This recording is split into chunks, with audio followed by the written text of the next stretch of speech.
அப்போஸ்தலனாகிய பவுல் ரோமாபுரியாருக்கு எழுதின நிருபம் 11ஆம் அதிகாரம். இப்படி இருக்க தேவன் தம்முடைய ஜனங்களை தள்ளிவிட்டாரோ என்று கேட்கிறேன். தள்ளிவிடவில்லையே. நான் ஆபிரகாமின் சந்ததியிலும் பென்யமின் கோத்திரத்திலும் பிறந்த இஸ்ரவேலன். தேவன் தாம் முன்னறிந்து கொண்ட தம்முடைய ஜனங்களை தள்ளிவிடவில்லை. எலியாவை குறித்து சொல்லிய இடத்தில் வேதம் சொல்லுகிறதை அறியீர்களா? அவன் தேவனை நோக்கி, கர்த்தாவே, உம்முடைய தீர்க்கதரிசிகளை அவர்கள் கொலை செய்து உம்முடைய பலிப்பீடங்களை இடித்து போட்டார்கள். நான் ஒருவன் மாத்திரம் மீதியாயிருக்கிறேன். என் பிராணனையும் வாங்க தேடுகிறார்களே என்று இஸ்ரவேலருக்கு விரோதமாய் விண்ணப்பம் பண்ணின போது அவனுக்கு உண்டான தேவ உத்தரவு என்ன? பாகாலுக்கு முன்பாக முழங்காற்படியிடாத 7000 பேரை எனக்காக மீதியாக வைத்தேன் என்பதே. அப்படி போல இக்காலத்திலேயும் கிருபையினாலே உண்டாகும் தெரிந்து கொள்ளுதலின்படி ஒரு பங்கு மீதியாயிருக்கிறது. அது கிருபையினாலே உண்டாயிருந்தால் கிரியைகளினாலே உண்டாயிராது. அப்படி அல்லவென்றால் கிருபையானது கிருபை அல்லவே. அன்றியும் அது கிரியைகளினாலே உண்டாயிருந்தால் அது கிருபையாயிராது. அப்படி அல்லவென்றால் கிரியையானது கிரியை அல்லவே. அப்படியானால் என்ன? இஸ்ரவேலர் தேடுகிறதை அடையாமல் இருக்கிறார்கள். தெரிந்து கொள்ளப்பட்டவர்களோ அதை அடைந்திருக்கிறார்கள். மற்றவர்கள் இன்றைய தினம் வரைக்கும் கடினப்பட்டிருக்கிறார்கள். கன நித்திரையின் ஆவியையும் காணாதிருக்கிற கண்களையும் கேளாதிருக்கிற காதுகளையும் தேவன் அவர்களுக்கு கொடுத்தார் என்று எழுதியிருக்கிறபடி ஆயிற்று. அன்றியும் அவர்களுடைய பந்தி அவர்களுக்கு சுருக்கும் கண்ணியும் இடறுதற்கான கல்லும் பதிலுக்கு பதிலளித்தலுமாக கடவது. காணாதபடிக்கு அவர்களுடைய கண்கள் அந்தகாரப்பட கடவது. அவர்களுடைய முதுகை எப்போதும் குனிய பண்ணும் என்று தாவீதும் சொல்லியிருக்கிறான். இப்படி இருக்க விழுந்து போகும்படிக்கா இடறினார்கள் என்று கேட்கிறேன். அப்படி அல்லவே. அவர்களுக்குள்ளே வைராகியத்தை எழுப்பத்தக்கதாக அவர்களுடைய தவறுதலினாலே புறஜாதிகளுக்கு இரட்சிப்பு கிடைத்தது. அவர்களுடைய தவறு உலகத்திற்கு ஐஸ்வர்யமும் அவர்களுடைய குறைவு புறஜாதிகளுக்கு ஐஸ்வர்யமுமாயிருக்க அவர்களுடைய நிறைவு எவ்வளவு அதிகமாய் அப்படி இருக்கும். புறஜாதியாராகிய உங்களுடனே பேசுகிறேன்.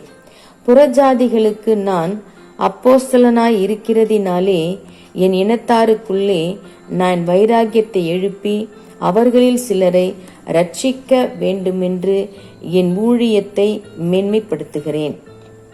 அவர்களை தள்ளிவிடுதல் உலகத்தை ஒப்புரவாக்குதலாயிருக்க அவர்களை அங்கீகரித்துக் கொள்ளுதல் எண்ணமாயிராது. மரித்தோரிலிருந்து ஜீவன் உண்டானது போலிருக்கும் அல்லவோ. மேலும் முதற் பலனாகிய மாவானது பரிசுத்தமாயிருந்தால் பிசைந்த மா முழுவதும் பரிசுத்தமாயிருக்கும். வேரானது பரிசுத்தமாயிருந்தால் கிளைகளும் பரிசுத்தமாயிருக்கும்.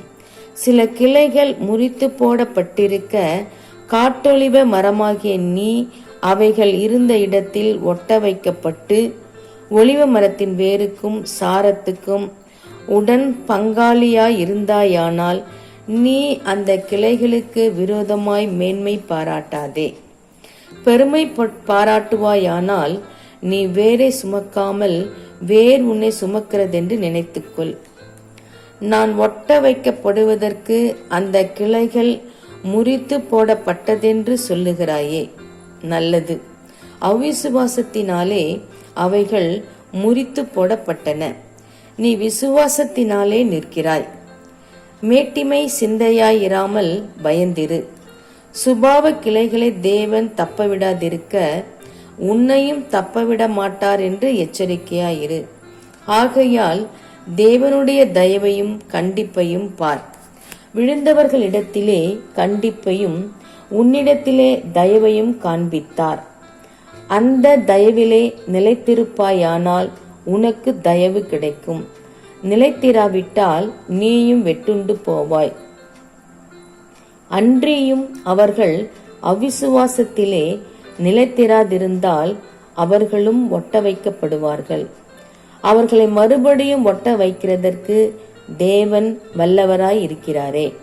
சுபாவத்தின்படி காட்டொளிவ மரத்திலிருந்து நீ வெட்டப்பட்டு சுபாவத்திற்கு விரோதமாய் நல்ல ஒலிவ மரத்திலே ஒட்ட வைக்கப்பட்டிருந்தால் சுபாவ கிளைகளாகிய அவர்கள் தங்கள் சுய ஒலிவ மரத்திலே ஒட்ட வைக்கப்படுவது அதிக நிச்சயம் அல்லவா? மேலும் சகோதரரே, நீங்கள் உங்களையே புத்திமான்கள் என்று எண்ணாதபடிக்கு ஒரு ரகசியத்தை நீங்கள் அறிய வேண்டுமென்றிருக்கிறேன். அதென்னவெனில், புறஜாதியாருடைய நிறைவு உண்டாகும் வரைக்கும் இஸ்ரவேலரில் ஒரு பங்குக்கு கடினமான மனதுண்டாயிருக்கும். இந்த பிரகாரம் இஸ்ரவேலர் எல்லாரும் ரட்சிக்கப்படுவார்கள். மீட்கிறவர் சீயோனிலிருந்து வந்து அவபக்தியை யாக்கோபை விட்டு விலக்குவார் என்றும், நான் அவர்களுடைய பாவங்களை நீக்கும் போது இதுவே நான் அவர்களுடனே செய்யும் உடன்படிக்கை என்றும் எழுதியிருக்கிறது. சுவிசேஷத்தை குறித்து அவர்கள் உங்கள் நிமித்தம் பகைஞராய் இருக்கிறார்கள். தெரிந்து கொள்ளுதலை குறித்து அவர்கள் பிதாக்களின் நிமித்தம் அன்பு கூறப்பட்டவர்களாய் இருக்கிறார்கள். தேவனுடைய கிருபை வரங்களும் அவர்களை அழைத்த அழைப்பும் மாறாதவைகளே. ஆதலால் நீங்கள் முற்காலத்திலே தேவனுக்கு கீழ்ப்படியாதிருந்து இப்பொழுது அவர்களுடைய கீழ்ப்படியாமையினாலே இரக்கம் பெற்றிருக்கிறது போல அவர்களும் இப்பொழுது கீழ்ப்படியாமல் இருந்தும் பின்பு உங்களுக்கு கிடைத்த இரக்கத்தினாலே இரக்கம் பெறுவார்கள். எல்லார் மேலும் இரக்கமாய் இருக்கத்தக்கதாக தேவன் எல்லாரையும் கீழ்ப்படியாமைக்குள்ளே அடைத்து போட்டார். தேவனுடைய ஐஸ்வர்யம், ஞானம், அறிவு என்பவைகளின் ஆழம் எவ்வளவாயிருக்கிறது! அவருடைய நியாய தீர்ப்புகள் அளவிடப்படாதவைகள், அவருடைய வழிகள் ஆராயப்படாதவைகள்.